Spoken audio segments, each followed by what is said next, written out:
Francisco, Shaq 15. And here we go. Liem with the white pieces has to win this game. Yeah, it's a must-win situation, and he chooses the English opening as his weapon, Liem Le, and it's the symmetrical English that means white pushing a c-pawn on move 1 and black basically playing copycat. Black has adopted the identical setup that white has chosen.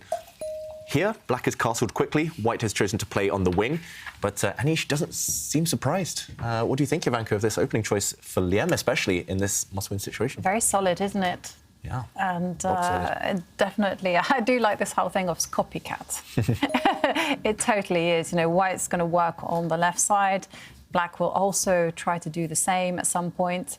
And I mean, look at his king safety. He's completely safe. Yeah. Black, Anish Giri here, he's gone safe as houses with his king. He's ahead in development.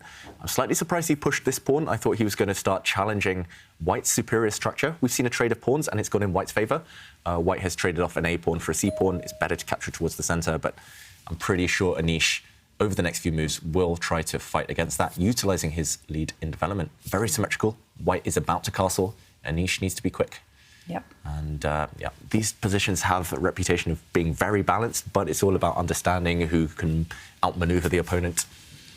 And Liem, I mean, he's someone you've interviewed before, right? Yeah. He's one of your favourite players you mentioned on the tour. Yeah, definitely. I mean, what I like about him is he has such a sharp, tactical, aggressive style. You know, but he's such a mild-mannered person. I mean, you think, you know, what a great guy when you chat to him.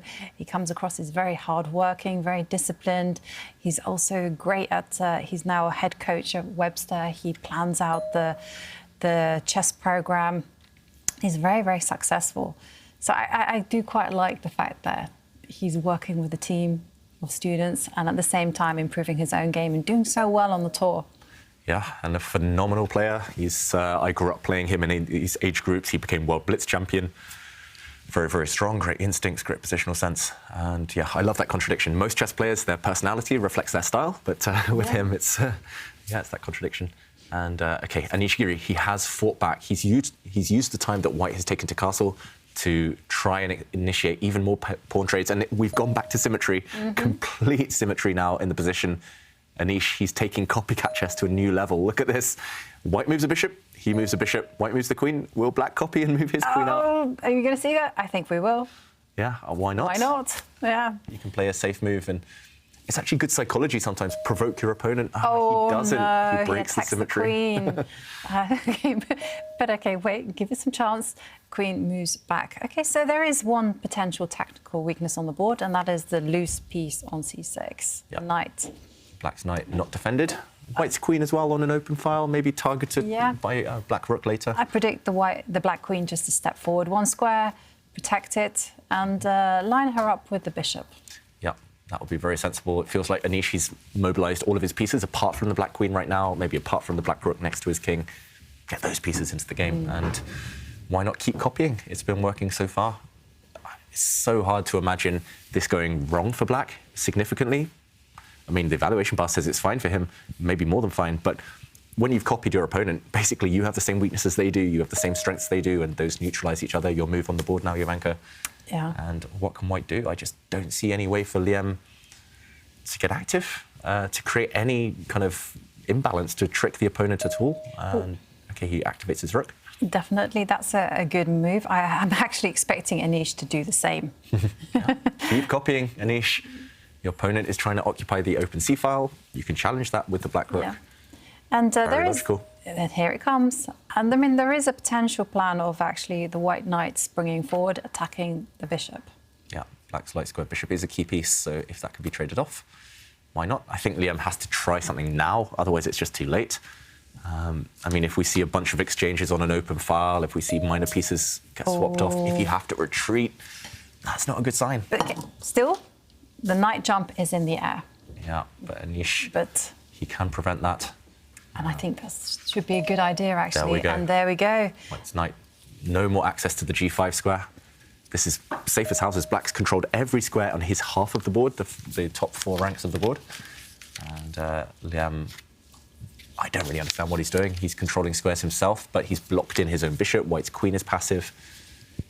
I understand why the computer chooses black here, and Anish, he's trying to trade off white's key piece. that light square bishop, key defender of the king. Yeah, and I think that Liem should absolutely refuse that exchange and step forward. But no, he pushes his pawn in the centre, again controlling more squares. I'm surprised by that move. I didn't expect it at all. It's anti-positional, we would say, in some regard, because the light square bishops are disappearing, and the only remaining bishops on the board, White's dark square bishop, is blocked in by its own pawns. White has created some weak squares in his own camp on the light squares. There we go. Those bishops have traded. Anish now with a significant advantage, apparently. I would want to reroute the black knights. It might take a while, but I think you do have that luxury. It's still relatively blocked. White's king as well is on a slightly open diagonal, so black's queen, if it slides across 2 squares to the left, will peer down at that white king in many variations. So that could be one idea. If we do look at the clock times, though, Liem is a minute ahead. Anish, he has had a small tendency to crack under the pressure, the time pressure in these Blitz tiebreaks throughout the season. So will that come back to haunt him? I think that's his best chance now, Liem, to hustle on the clock. Yeah, and I love this move by Anish. I mean, just simply moving his queen, lining up on the same diagonal as the white king.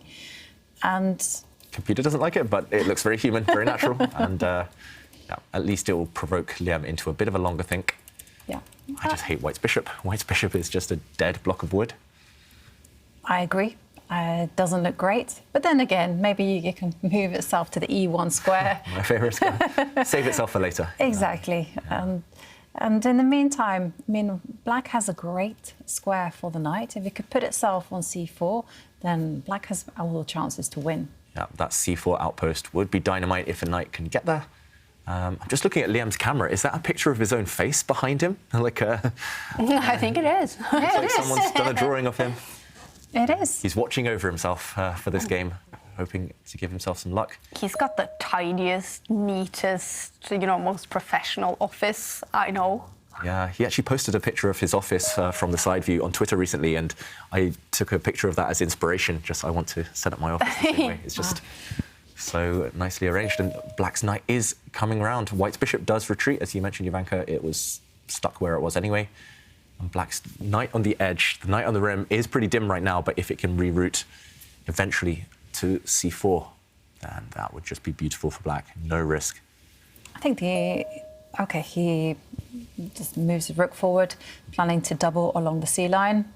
Very good strategy. Yeah, it's difficult to see a way for Liem to put black under some pressure.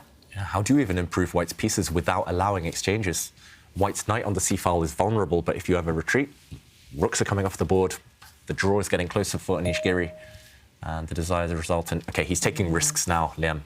This comes with a significant risk. Ooh, definitely. I learned a good rule of thumb. If you're going to push your pawn into enemy territory, you have to make sure that you can protect it. You've got to protect your children, is the expression. And here we go. Rooks are doubled.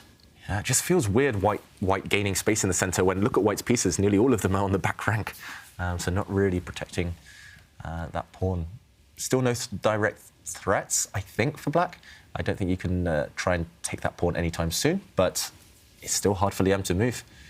And, I mean, your rooks are very stuck, your knights are a bit stuck right now, your pawn in the middle of the board, that white D pawn, it's vulnerable. It is vulnerable, and not only that, but that pawn move also did a great thing for the dark square bishop that black has. It's now got a long diagonal to look at. Before, it was just biting on wood. Yeah. Biting on granite is the expression. Mm-hmm. Black's dark square bishop, yeah, it's got great potential. More potential than White's sorry piece on the first rank, at least. And now clock times. Earlier, Liem had a 1-minute time advantage to at least compensate for his slightly shaky position, but that's gone. Now it's almost a minute disadvantage for Liem and struggling on the board. Giri looks so focused. He looks so good in this tiebreak, I must say. Mm-hmm. Probably the best we've seen Anish Giri in Blitz, at least this season on the tour. He's been playing a lot recently. He got to the semi-finals of the Global Chess Championship. He's at least not rusty. That's one thing for Anish. He's had quite a few near misses as well on the tour. You know, he's some critical moments that he hasn't quite managed to do anything. And of course, he did badly in Miami. He also didn't do so great in the Oslo eSports, losing in critical moments. Yeah. And of course, this heartbreak in the Global Championships. Oh. So maybe he's kind of reached that point where he's like, OK, I don't care anymore. And sometimes you just have to reach that breaking point, and then you can suddenly recover. Life is strange that way. Yeah, it's a good mentality. Just forget, just get immersed in the position, stop thinking about the emotions, the history, everything that's gone wrong. Sometimes you need to lose a few times in order to bounce back. And OK, Liem has installed his knight in the centre of the board. This white knight now in the middle, combined with the pawn in front of it, are a great pair if white's knight can leap forward. But maybe tactically, does this work? I was going to say, I mean, there's a pawn up for grabs. Yeah. Can he take it? Some calculation needs to be done. It feels like Liem is bluffing. He's saying to Anish, I don't think you can take my pawn, but Anish calls the bluff. He does capture in the centre, frowning Anish Giri as well. It looks like black's knights are hanging. Black's knight on the edge of the board as well, very loose, but there's no way to take advantage. If this black knight in the middle is captured, as it is, then all the rooks are coming off the board. Here goes. There we go. And another one leaves the board.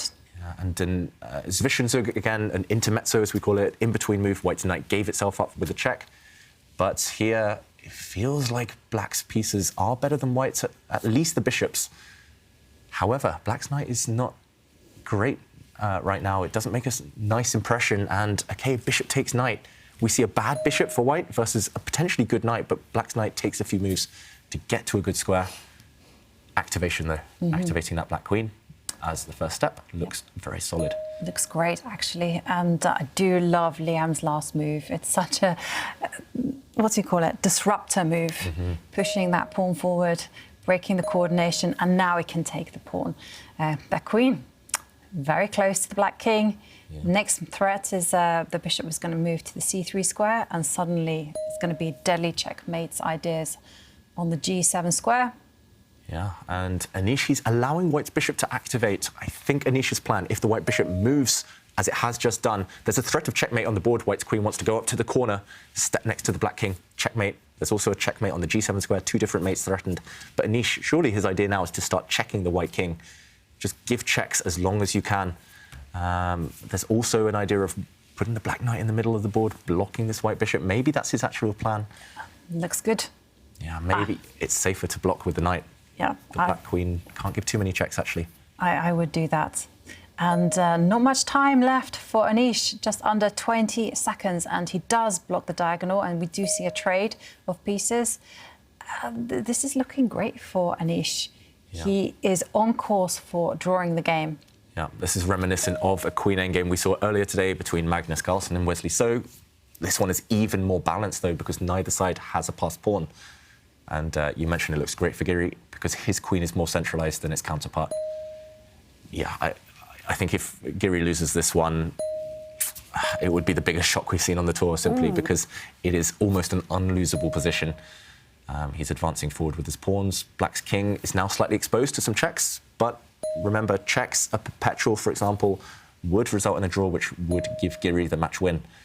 And white's king is not entirely safe either. And the queen centralising itself, going after the weakness on the f2 square. White's queen is far, far away from protecting its king. yeah, It's headed towards a draw. it is headed towards a draw. In a normal world, these two would have agreed to draw a long, long time ago. But of course, for Liem, he's in a must-win situation, so a draw is the same as a loss. Yeah, and the problem is he can't really keep the game going, Liem, because black's queen is staring at two different pawns, and the pawn near the white king, but also at the b4 pawn. And you can't save both. If you can't save both, either you've got to accept a draw now, or you're going to go down a pawn and probably just lose the game. And I think we'll see Liem acquiesce to the draw because there's nothing else to do. No creation of a passed pawn, no good checks. And White's king is offside. And he's under 10 seconds there, throwing in some checks.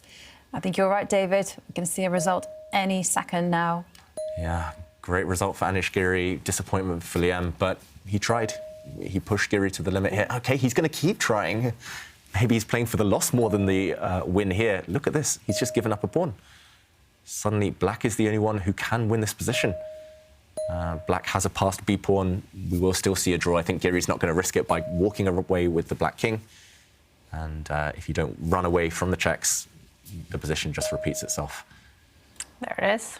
Yeah, and Giri's happy to sit on these two squares. He knows that there's nothing else Liem can do. He's just like the games earlier. He's attacking with only a queen, and it is a draw. That means Anish Giri takes the